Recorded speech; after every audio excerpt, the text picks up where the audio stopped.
Viral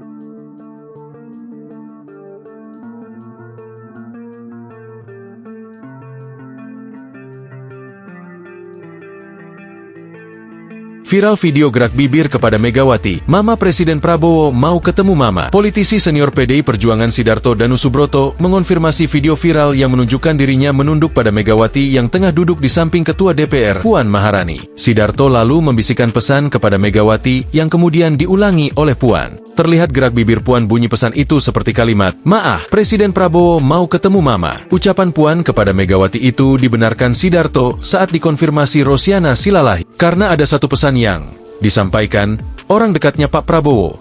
Saya tidak mau mentionnya orang dekatnya, tapi Mbak Rosi kenal juga bahwa Presiden Prabowo ingin bertemu dengan Mbak Mega, ungkapnya. Menurut Sidarto, dari bahasa yang ditangkapnya, lebih cepat lebih baik dilakukan pertemuan antara Prabowo Subianto dan Megawati Soekarno Putri.